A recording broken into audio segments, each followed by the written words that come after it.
just wanna work. Yeah, alarm going off, gotta pay the bills. We all hate to go to work, it's how we made it feel. Everybody has a chance trying to make a meal. If you gonna take the shot, you better aim to kill. There's more to living if you are risen or hitting snooze. We flowing down the road that I was able to pick and choose. Go and get it or settle to be that bitter dude. Yo, what's going on, guys? Welcome back to Trophaders. It's been a little while and this video is a bit delayed, but we're coming at you guys with the in-depth tips video for Warzone. I know there's a lot of tip vids out there already, but this video is more designed for more advanced players who have a little more experience with the game. Designed to give you a slight edge that you may have not had before, and it's definitely helped us out in getting some more wins and playing a bit more strategically. So yeah, let's hop straight into it. Alright, so the first tip here is, I'd say, a little more on the obvious side for some, but it's just to simply switch your minimap from circle to square. It's right under your general options and you just want to scroll down. By doing this, you get a bit more range on the minimap as a whole, and you can see people popping up on there who wouldn't be there before, and it gives you that ever so slight advantage. So next up, another somewhat simple one, although it surprised me to find out how many people don't know about this, is to turn off crossplay. Now, word of warning, this is only available for PS4 players. Xbox got kind of screwed out of this one, unfortunately, but the idea behind this one is to try and weed out PC players who have a slight advantage with frame rates and controller and mouse and all that. So PS4 players out there should definitely use this if they want to even the playing field a bit. Cool, so next we have one that I thought was on the obvious side, but I see a lot of people still not doing this, and that is to run suppressors on your custom classes.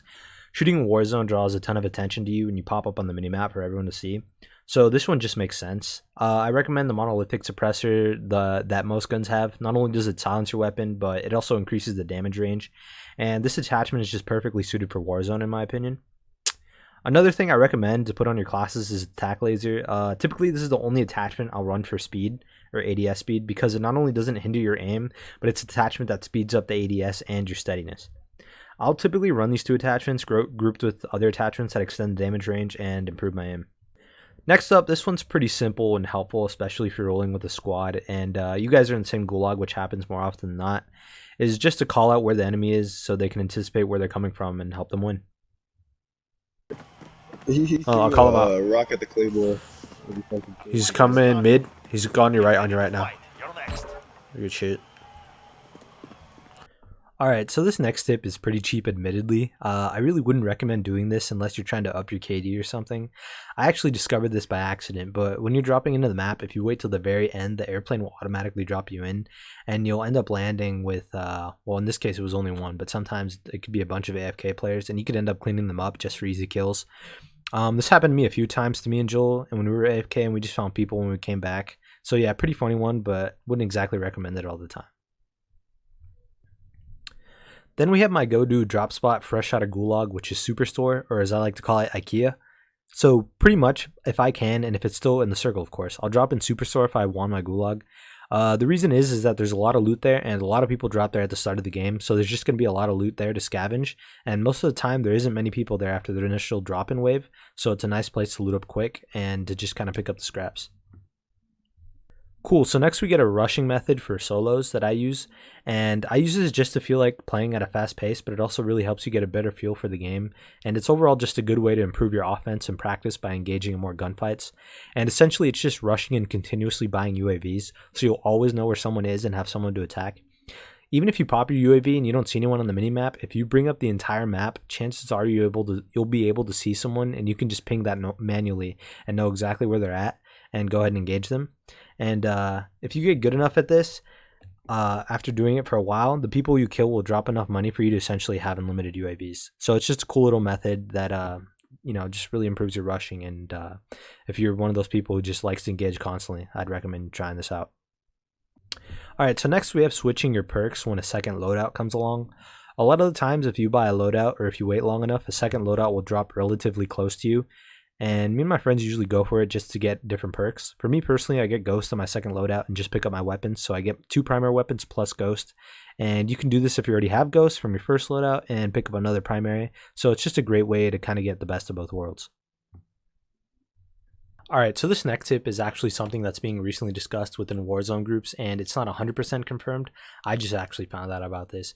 But apparently if a flock of birds spread out and fly away from a location, it's actually a sign or giveaway that someone is hiding in that location. I'm definitely going to be on the lookout for this, and credit for this specific clip goes to Noah the Goofy from Reddit. Next up, I just have some tips for sniping. Sniping can be super lethal in Warzone. It can even make or break the game for you and your squad. I snipe a lot because I've been doing it in COD for years and I've gotten a pretty good feel for it in Warzone.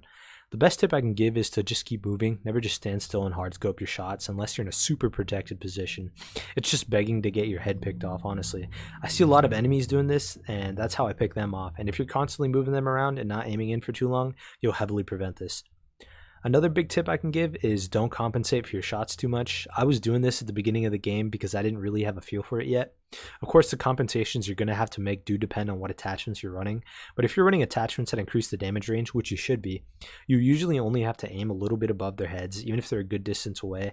And over time, with a little practice, you'll get the feel for it and you'll definitely get your sniping game up. Next one is pretty circumstantial, but it does happen a good amount. If you're running a self-revive and you're down and you still have teammates up, you can heal yourself about 75% of the way and have your teammate swing by and pick you up in a quick second while still retaining your self-revive. Do keep in mind, though, that it does have to be pretty close in time. You can't heal 75% and your teammate comes by 15 seconds later, or the revive time will just reset.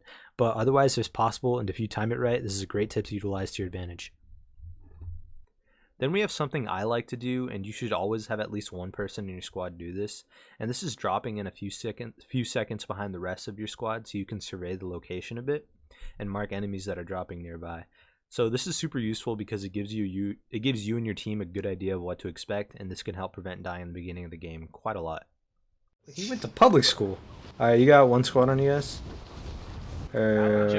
One landing on blue building. And then you got a guy behind you. Like directly behind you.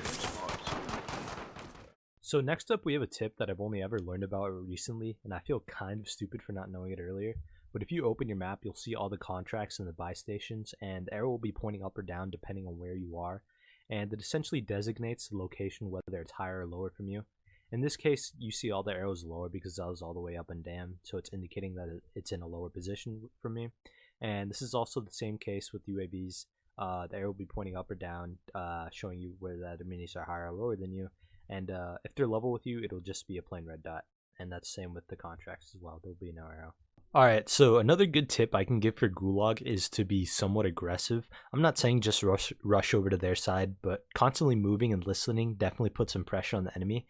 And sometimes I'll just end up shifting around everywhere for around a minute if the enemy's doing the same thing. But having these hyper-intensive movements instead of just sitting back definitely helps when it comes to getting your shots off quicker, and overall just keeps you more on your toes and ready to engage in those gunfights. Alright guys, so to kind of wrap up the video, I just wanted to go over, movement tips and engaging tips when you're engaging campers, and just overall like picking your gunfights and just knowing what to do in certain situations, just overall awareness. In this situation, I knew a guy was in the building off my UAV, and I go up top where I knew he wouldn't be expecting me and pop a dead silence. I drop down because I'm confident with the dead silence, he doesn't know where I am, and of course I catch him off guard and he doesn't know what hit him. Alright, so next one up here, I noticed a 3-bar threat on me right away, and then I just get in the building as quickly as possible, get my heartbeat sensor that I have, realize he's coming from the left, heartbeat one more time, and kind of confirm that he's running down that path. I see him right there, hop out this window and shoot him right in the back, which is perfect. And one thing you guys notice is that my aim wasn't perfect there. I'm a firm believer that you don't have to be perfect aim to be a great player. It's all about how you play. So next clip here, I got my UAV and I'm rushing this guy, and I know you guys can't hear it, but this guy was getting third party fighting someone else, so I was confident in this rush. And I hop out right here, I kind of swivel around the building to throw him off, and he actually sees me and I get shot, and I wouldn't have engaged him there if I didn't have that dead silence, but I did because I knew he wouldn't hear me and I caught him off guard, as you guys see. And yeah, I definitely wouldn't have done that without that dead because I know he would have heard me, and it's just about picking your gunfights like I said. Alright, and this last little clip here is really good. I got a UAV, got my vehicle, just gunning up in solos, and I ping him here. You guys will see me go ahead and go over there. And this is my favorite tip right here because it really shows how playstyle makes a huge difference. And this is probably your best way to engage campers, is just to play it smart.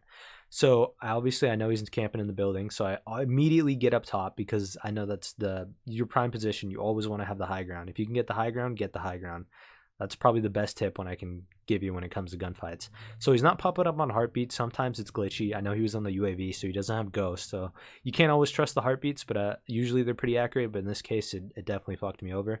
But I'm still playing it smart, just keeping an eye on the building, not engaging anything. And I know people like to camp in bathrooms and little rooms like this, so I just test and throw a C4, and sure enough, he's there. And I decide to push it because I know he'd be kind of stunned and thrown off guard from the C4, and I get the cleanup there, and easy gunfight there, just engaging campers. And yeah. Alright guys, thank you for watching the video. I hope you guys enjoyed this quote-unquote advanced tips video. It took me a while to come up with everything. I know some stuff you may have seen on YouTube before, but I tried to keep it as like niche and original as possible. And yeah, if you liked the video, go ahead and drop a comment, like, and subscribe, all that good stuff. I know our videos are super far apart, but if you're new to the channel, I promise there's more to come. I know I promise that all the time, but whatever. I know there's more coming. And yeah, I slacked a lot on this video. And I actually recorded the intro like a month before I'm recording this outro, so pretty sad stuff. But I want to get back on the grind, and yeah, look forward to more videos. Thank you for watching.